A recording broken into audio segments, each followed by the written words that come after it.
Everyone, good morning, good afternoon and good evening. My name is Vishwadeep और आपका स्वागत करता हूं पीडब्ल्यू गेट वाला चैनल पे। गेट एग्जाम को प्रिसाइजली 1 मंथ लगभग बचा हुआ है और साथ ही साथ प्रिपरेशन जो है जोरों शोरों से चल रही है।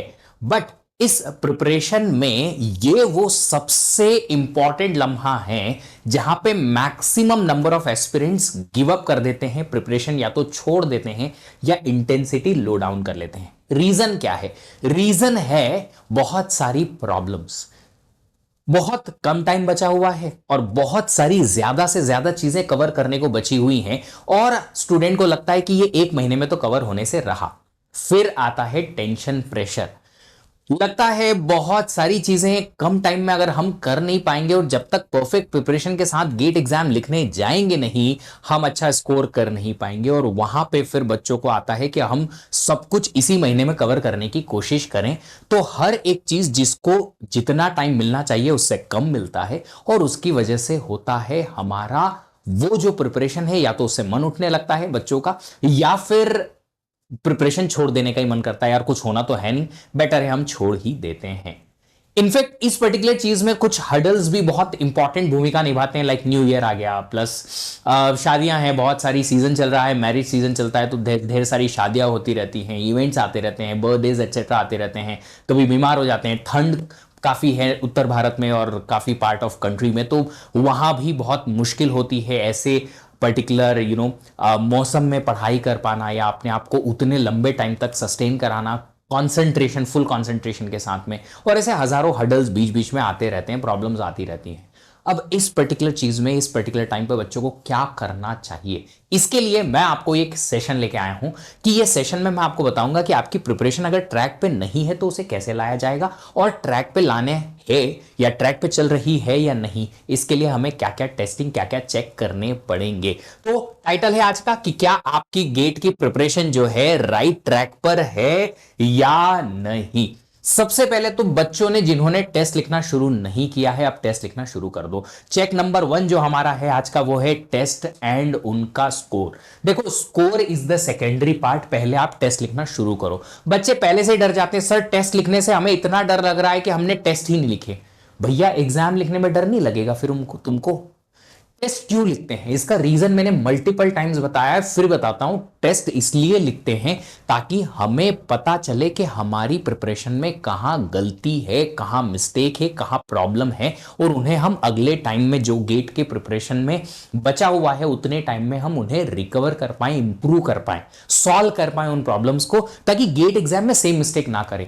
Test is mistake identifier, not the जज ऑफ योर गेट स्कोर। बहुत सारे बच्चों को देखा है मैंने, पहले टेस्ट में उन्हें 40% मार्क्स भी नहीं आए थे, पर एग्जाम में वो 70% मार्क्स लेके आए हैं। तो सिंपल सी बात है, टेस्ट लिखना शुरू करो, आइडिया लगेगा कि कहां गलती हो रही है, कहां प्रॉब्लम है, कहां हमें परेशानियां फेस करनी पड़ रही हैं, स्कोर कम क्यों आ रहा है, उससे धीरे धीरे हम इंप्रूव करेंगे। 1 महीना और भी है, अभी भी इंप्रूवमेंट के काफी चांसेस हैं, अगर आपको पता है कि कहां गलती हो रही है और उसे कैसे इंप्रूव करना है। As simple as that. पर अगर गलती ही नहीं पकड़ पाओगे तो फिर इंप्रूव क्या करोगे? एग्जाम में जाके वही गलती हो जाएगी और फिर मार्क्स खराब हो जाएंगे। मैं बच्चों को बहुत बार पूछता हूं, बच्चा पूछता है, सर मेरे को 40 ही मार्क्स आए गेट में, इतना बुरा लगा, इतना बुरा कि टेस्ट लिखना ही बंद कर दिया। वो जो 40% मार्क आपको टेस्ट में आए हैं, क्या वो गेट का स्कोर था? नहीं। तो अगर गेट का स्कोर नहीं है तो तुम्हें तो खुश होना चाहिए। अगर यही स्कोर गेट में आता हो तो क्या सर हम अंडर 10 लेके आएंगे, अंडर 20 लेके आएंगे, इस जज्बे के साथ आपने गेट प्रिपरेशन शुरू की और 40 मार्क गेट में आए हैं, उससे अंडर 10 रैंक तो नहीं आ रही, तो फिर बुरा ज्यादा उस दिन लगता ना। उस दिन बुरा लगता तो बिल्कुल फील होना था, पर टेस्ट में कम मार्क्स आए हैं तो खुशी मनाओ कि यार अच्छा हुआ, गेट एग्जाम के लिखने के पहले ही हमें आइडिया लग गया कि मार्क्स कम आ रहे हैं, मतलब इंप्रूवमेंट के चांस हैं। कहां इंप्रूव करना है, बस उसे पकड़ना है, इंप्रूव करना है और काम खत्म। हम एटलीस्ट गेट एग्जाम तक, जब हमारा रियल एग्जाम का रिजल्ट आएगा तब तक इंप्रूव कर सकते हैं, 40% से 60%, 70% तक ले जा सकते हैं।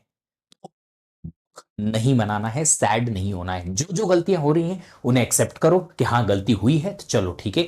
हम मोटिवेशन डाउन नहीं करेंगे, मोटिवेशन को अप रखेंगे और अपनी प्रिपरेशन जो है चालू रखेंगे, कंटिन्यू रखेंगे। चेक नंबर 2 है, 7 दिन पहले गेट एग्जाम के आपको सब कुछ फिनिश करना है, चाहे कुछ भी हो जाए। ये सेमेस्टर एग्जाम नहीं है। मैं फिर बता दूं, मैंने गेट एग्जाम थर्ड ईयर में भी लिखा 682 आया, फाइनल ईयर में लिखा 19 आया, और उसके बाद बहुत बार एग्जाम लिखा, और पिछले 15 सालों लगभग से गेट पढ़ा रहा हूं मैं। और मैंने स्टूडेंट्स को देखा है एग्जाम के एक दिन पहले तक पढ़ते रहते हैं। ये सेमेस्टर एग्जाम नहीं है कि रात भर जागा एग्जाम के पहले और एग्जाम लिख दिया, कुछ तो भी लिखा है और कुछ तो भी मार्क्स आ गए, पास हो गए, 70%, 80%, 780 CGPA बन गया। दिस इज गेट एग्जाम, और इसके लिए मेंटली बहुत ज्यादा स्ट्रांग रहने की जरूरत है। 3 घंटे इतना कॉन्सेंट्रेट करोगे आप कि आपके बालों से, आपके कान से, आपके फेस से, आपकी बॉडी से हीट ही हीट निकलेगी, गर्म हो जाओगे एकदम तुम। मैं गारंटी के साथ दे सकता हूं ये बात लिख के कि हाँ ऐसा होगा, अगर आपने सही कंसंट्रेशन से 3 घंटे बराबर पेपर लिखा है तो। बहुत सारे बच्चे अभी भी लाइव चैट में कमेंट लिखेंगे, हाँ सर हम मॉक टेस्ट लिखते हैं 3 घंटे का तो एकदम थक जाते हैं पूरा। होता है ऐसा, इट हैपेंस। तो सिंपल सी बात है बॉस कि ऐसा करना है, इस तरीके से करना है कि हम जो है अपने 7 दिन के पहले पहले गेट प्रिपरेशन को पूरा खत्म कर लें। जितने मॉक टेस्ट लिखने हैं वो सब खत्म करो, फॉर्मूला रिवाइज करो, जो करना है 7 दिन पहले। अगर 1 को ही आपका पेपर है तो आप 23, 24 या 25, ज्यादा से ज्यादा 25 जनवरी तक सब कुछ खत्म करो। लास्ट के 6 डेज में हम फॉर्मूला, जो शॉर्ट नोट्स आपने बनाए हैं उन्हें रिवाइज करेंगे, 1 या 2 मैक्सिमम टेस्ट लिख देंगे बस। मेरी बात अगर आप रियली समझ सकते हो, आप बोलोगे सर तो बेवकूफ है, पागल हैं, क्या बात कर रहे हैं, आखिरी के 7 दिन पूरे पूरे छोड़ दें, 7 दिन में तो हम क्या क्या नहीं कर सकते। बेटा जी 3 घंटों में भी आप बहुत कुछ कर सकते हो, अपनी जिंदगी बना सकते हो। वो 3 घंटे गेट का पेपर का 3 घंटा, बट उन 3 घंटों में जिंदगी बदलने के लिए आपको मेंटली बहुत स्ट्रांग होने की जरूरत है, चिंता से दूर रहने की जरूरत है। और ये आपको भी पता है, अगर आप ज्यादा भिड़े हुए रहते हो ना तो दिमाग में वही वही चलता रहता है, कॉन्सेंट्रेशन लूज हो जाता है, थक जाते हो मेंटली और फिजिकली। तो हम हमारी इंटेंसिटी को थोड़ा सा स्लो डाउन करेंगे लास्ट 4-5 डेज में, और आखिरी के 2 दिन में नथिंग, ताकि हम फ्रेश, एकदम perfectly fresh mind, fresh concentration के साथ एग्जाम देने जाएं और फिर वहां धमाल मचा के आए। ये है मोटिव कि 7 दिन तक जितना मैक्सिमम कर सकते हो कर लो, फिर धीरे धीरे करके ग्राफ जो प्रिपरेशन का है डाउन करना है, ताकि हम मेंटली फ्रेश रह पाए। रोज अगर इतना 10-10, 12-12 घंटे पढ़ाई करोगे तो गड़बड़ हो जाएगी, कि हम एग्जाम वाले दिन ना इतना थक जाएंगे, इतना ओवर कुक्ड हो जाएंगे कि एग्जाम वाले दिन हमारा कॉन्सेंट्रेशन ही नहीं होगा। मैंने इतने सारे ऐसे मैसेजेस रिसीव किए हैं मल्टीपल स्टूडेंट्स के, मल्टीपल ओवर द ईयर्स। बच्चों ने बोला कि सर हम एग्जाम में 3 घंटा बैठ ही नहीं पाए, थक गए, हेडेक होने लगा, भूख लगने लगी, एटसेट्रा। ये सारी चीजों को आपको अभी से सेटल डाउन करना है।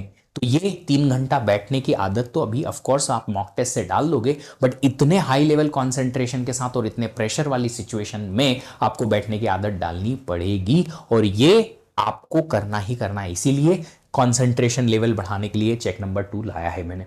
नंबर 3 है अपने रूटीन पे काम करो। अगर आपका फाइनल डेट और टाइम फिक्स हो गया है, एक ही स्लॉट में आपका पेपर है और उस स्लॉट का टाइम फिक्स है कि 2:30 बजे से 5:30 ही पेपर होना है मेरा, या सुबह 9:30 से 12:30 पेपर होना है मेरा, तो जितने भी मॉक टेस्ट लिखने हैं उसी टाइम पे लिखो। जो भी आपका रूटीन है उसको ध्यान में रख के करो, कि मान लो 9:30 का आपका रूटीन है, कि 9:30 का आपका पेपर फिक्स है कि इतनी तारीख को मेरा इतनी बजे पेपर होना है, ऑलरेडी शेड्यूल तो आ गया है। क्या करेंगे, 9:30 के पहले 8:30 बजे आपको सेंटर पहुंचना है, तो आप 8:30 के पहले या लगभग 8:30 बजे सेंटर पहुंचने के बाद कुछ नाश्ता करिए, ताकि अगले 3 घंटे तक भूख ना लगे। क्योंकि भूख जो है सबसे बड़ी प्रॉब्लम है गेट की एग्जाम के उन 3 घंटों में। तो आप क्या करेंगे, या तो सेंटर पे जाके अगर आप डब्बा ले जा सकते हो और वहां रख सकते हो बैग वगैरह तो इट्स ओके, या फिर घर से जो आपका ट्रैवल टाइम है उसको मैनेज करो, कि ट्रैवल टाइम रहेगा मेरा आधा घंटा सेंटर पे जाने का या 1 घंटा सेंटर पे जाने का, तो आप 7:30 बजे के पहले रेडी हो जाओ, 1 घंटा ट्रैवल टाइम, 8:30 बजे सेंटर पे पहुंचे, वहां नाश्ता किया और फिर रूम के अंदर। ये आपका रूटीन जो है वो फिक्स होना चाहिए कि 8:30 डेली नाश्ता करना है मुझे, इतना कि मुझे 12:30 तक भूख का एहसास ही ना हो। आदत डाल लो ताकि एग्जाम वाले दिन कुछ अलग ना हो। बच्चे रोज नाश्ता करते हैं 10 बजे, 10:30 बजे, एग्जाम वाले दिन सवेरे सवेरे जल्दी नाश्ता करने गए, हो नहीं पाया, क्योंकि पेट ऑफ कोर्स भूख तो लग नहीं रही है, तुम्हारी बायोलॉजिकल साइकिल ही उसके लिए एक्सेप्टिंग नहीं है, तो तुमको भूख नहीं लगी, तुमने ज्यादा खाया नहीं। अब 10 बजे भूख लग रही, इधर भूख भी लग रही है, इधर पेपर भी सॉल्व करना है। भूख अगर लगती है ना तो दुनिया के किसी काम में इंटरेस्ट नहीं आता है, इनफैक्ट शॉपिंग में भी इंटरेस्ट नहीं आता है। ये मेरा पर्सनल एक्सपीरियंस है। आप या तो जल्दबाजी में कुछ भी खरीद लोगे या कुछ भी नहीं खरीद के वापस आओगे। भैया पहले पेट पूजा फिर काम दूजा, और ये फैक्ट है, ओपिनियन नहीं है। तो अपनी साइकिल ऐसी रखो कि तुम अपना फूड एटसेट्रा सब ठीक से मैनेज ऐसे करो कि आप उन 3 घंटों में कुछ भी ना खाओ तो भी आपका काम चले। अगर 2:30 बजे का आपका सेटलमेंट है पेपर का, तो आप 2:30 बजे से पहले जब भी आप अपने घर से निकलेंगे उसके पहले लंच करिए, अच्छा इतना कि बहुत ज्यादा नींद ना आए पर उतना भी फुलफिलिंग हो कि अगले 4-5 घंटे भूख ना लगे। फिर आप अपने सेंटर के लिए निकलो। 1:30 बजे आपको सेंटर, 1 घंटे पहले, कम से कम 1.5 घंटे 1 घंटे पहले सेंटर पहुंचना है। और सेंटर पहुंचने में अगर 1 घंटा लगता है, आधा घंटा लगता है, तो 15 मिनट का बफर रखो। हो सकता है कुछ डिले हो जाए, बस ना मिले टाइम पे, ट्रेन ना मिले, कोई भी डिले पॉसिबल है दुनिया में, गाड़ी पंचर हो जाए, कुछ भी पॉसिबल है। तो आप 15-20 मिनट्स का उसमें भी बफर रखो कि ट्रेवल टाइम अगर 1 घंटा है तो मैं 1 घंटा 15 मिनट लूंगा। ट्रैफिक जैम हो जाता है कभी ना कभी, कुछ ना कुछ तो हो ही जाते हैं, ठीक है। तो उसका भी आपको ध्यान रखना है। पर आपको अपनी स्लीप साइकिल, सोने का साइकिल, रूटीन और फूड भी बहुत जरूरी है। ये अगले 1 महीने तक आपको सात्विक खाना खाना है जिससे आपका पेट खराब ना हो। क्योंकि भैया एक क्या 1 घंटा, एक दिन नहीं 1 घंटा भी बीमार होना अफोर्ड नहीं कर पाएंगे अब हम। हमारे पास बहुत लिमिटेड टाइम है, छोड़ना नहीं है प्रिपरेशन। मैंने शुरुआत में भी कहा था कि प्रिपरेशन छोड़ने से प्रॉब्लम क्या आएगी पता है? प्रॉब्लम ये आती है कि हम अगर अभी 1 महीने में भी प्रिपरेशन के लेट्स से अगर 10-12 मार्क बढ़ा सकते हैं तो वो 10-12 मार्क तो गए गए, ऊपर से जो आपने प्रिपरेशन नहीं की और जो आप ला सकते थे करंट प्रिपरेशन से, उसका रिवीजन प्रैक्टिस भी नहीं किया, उतनी भी नहीं आएंगे, कट ऑफ भी नहीं निकलेगा। तो कम से कम अगर हम 45, 50, 60 जितना मैक्सिमाइज कर सकते हैं स्कोर करते हैं। क्योंकि कहीं ना कहीं हर एक ब्रांच में, हर एक जगह पे कुछ ना कुछ ऑप्शंस तो अवेलेबल हैं। ऑफ कोर्स यार बेस्ट पॉसिबल रिजल्ट शायद ना आए, पर कम से कम मिनिमम पॉसिबल रिजल्ट तो आ जाए जिससे हमें हमारा करियर आगे ले जाने में सपोर्ट मिल जाए। किसी न किसी अच्छे ठीक ठाक कॉलेज में एमटेक एडमिशन मिल जाए, या कुछ तो हमारा करियर आगे ले जाने के लिए इतनी रैंक या इतना प्रिपरेशन तो हमारा हो जाए। इतना तो करेंगे, जितना हो सकता है उतना मैक्सिमाइज करने की कोशिश जरूर करेंगे। स्लीप साइकिल और फूड को भी ध्यान रखेंगे। फूड ऐसा हो जिससे कि आप सब लोग बीमार ना हो, और बहुत ज्यादा नहीं खाना है, एक बार में थोड़े चंक में खा लो चलेगा, बट कोशिश करो कि आप बाहर का और अनहाइजीनिक फूड ऐसा जिससे पेट खराब होने के चांसेस बहुत ज्यादा हैं वो ना खाएं, और ज्यादा ना खाएं, बिना चबाए ना खाएं। बहुत सारी ऐसी चीजें हैं जिसके आपको अवेयरनेस तो है, पर अब आपको ध्यान भी रखना है कि ये अवेयरनेस लानी है। नंबर 4 है मेंटल एस्पेक्ट ऑफ प्रिपरेशन पे काम करना। जैसा कि मैंने कहा था, अब धीरे धीरे प्रेशर और बढ़ता जाएगा। आप लोग एग्री करते हो इस बात पे कि अब प्रेशर बहुत हाई है सर? और मैं ये आपको अगेन मेरे एक्सपीरियंस और बच्चों के एक्सपीरियंस से बता दूंगा कि आखिरी के 10 दिनों में तो आप बोलोगे सर बस पेपर ले लो और खत्म करो, इतना प्रेशर अब हमसे हैंडल नहीं हो रहा। मैक्सिमम बच्चा ये बोलेगा। अगले और 10 दिन बाद तो ये हालत ऐसी हो जाएगी बच्चों की, सर कल ही पेपर लेके और खत्म करो, अब हमसे इससे ज्यादा नहीं हो रहा है। तो ये मेंटल एस्पेक्ट जो है ना, उस पर काम करना जरूरी है। स्लोली स्लोली अपने आप को उस पर्टिकुलर मोड में लेके जाना है कि अब हमारा पेपर जो भी होगा, जितना भी हमने पढ़ा है उससे हम बेस्ट स्कोर लाने की कोशिश करेंगे। एग्जाम में बहुत बार ऐसा होता है कि पेपर अच्छा नहीं जाता है, शुरुआत के क्वेश्चन अच्छे से नहीं हो पाते हैं, ऐसे टॉपिक्स आते हैं शुरुआत में जो कि हमको नहीं पता है या हमसे नहीं बन रहे हैं, पता होते हुए भी टॉपिक के क्वेश्चन नहीं बनते हैं, तो बच्चा थोड़ा सा नर्वस हो जाता है। नर्वस नहीं होना है। टेस्ट लिखते हैं, मार्क्स कमाते हैं, नर्वस हो जाते हैं। बहुत सारे बच्चे ऐसे डाउट पूछते हैं जिनके टॉपिक का हमें आइडिया ही नहीं है, नर्वस हो जाते हैं। टेस्ट लिखने में 2-4 क्वेश्चन ऐसे आते हैं अपने फेवरेट टॉपिक के जो हिलते ही नहीं है, बच्चा डिमोटिवेट हो जाता है, नर्वस हो जाता है। तो ये ऐसी नर्वसनेस को साइडलाइन करना है। हमारी प्रिपरेशन में हमें डेली ऐसे क्वेश्चन मिलेंगे। इनफैक्ट गेट की एग्जाम में ऑल इंडिया रैंक 1 को भी 2-4 क्वेश्चन ऐसे मिलते ही मिलते हैं जो उससे नहीं बनते हैं, तभी तो मार्क्स 100 नहीं आते।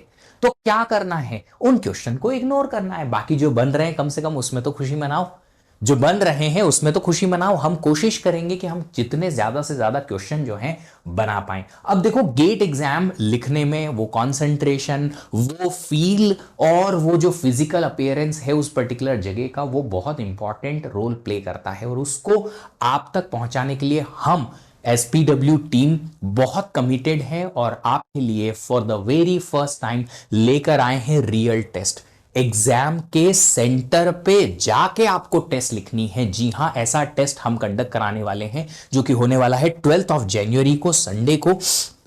और इसका रजिस्ट्रेशन जो है वो 31 दिसंबर को क्लोज हो जाएगा। तो अगर आप लोगों ने अभी तक इसके लिए रजिस्टर नहीं किया है तो करिए। रियल टेस्ट में होगा क्या, आप रजिस्टर करेंगे, रजिस्टर करने पे हमने लगभग 20 सिटी, हाँ जी 20 सिटीज में ये कंडक्ट कराना है सेंटर बेस्ड टेस्ट। तो उनमें से जो आपके आसपास हो, कुछ फ्यू किलोमीटर्स अगर आपको ट्रैवल भी करना पड़े और आप कर सकते हो तो प्लीज करके जाइए, आपको इससे बहुत फायदा होगा। तो जो भी सेंटर आपके नजदीक है, आसपास है, उस सेंटर को सिलेक्ट करिए, रजिस्ट्रेशन फॉर्म फिल करके और आगे बढ़िए। जैसे रजिस्ट्रेशन हो जाएगा आपको रजिस्ट्रेशन नंबर मिलेगा, मेल आएगा, लॉगिन आईडी एटसेट्रा मिलेगा, आपको एडमिट कार्ड मिलेगा। वो एडमिट कार्ड लेके आपको सेंटर पे जाना पड़ेगा टेस्ट वाले दिन। जैसा कि गेट एग्जाम का प्रिपरेशन का या गेट एग्जाम का जो एग्जाम होता है, कंडक्ट होता है, उसी तरीके से हमारे इन्विजिलेटर्स वहां रहेंगे। बहुत सारी चीजें, जिस तरीके से गेट एग्जाम चलती है वैसे ही आपको एक कंप्यूटर अलॉट किया जाएगा, आपके लॉगिन आईडी से आप लॉगिन करेंगे और फिर आपको पेपर देने को मिलेगा 3 घंटे का। वही same pattern 65 questions, 100 marks, MCQ, MSQ and NET type के क्वेश्चंस आपको मिलेंगे। फिर रिजल्ट अनाउंस करेंगे हम आपका, और ताकि आपको पता चलेगा कि रिजल्ट किस तरीके से क्या है।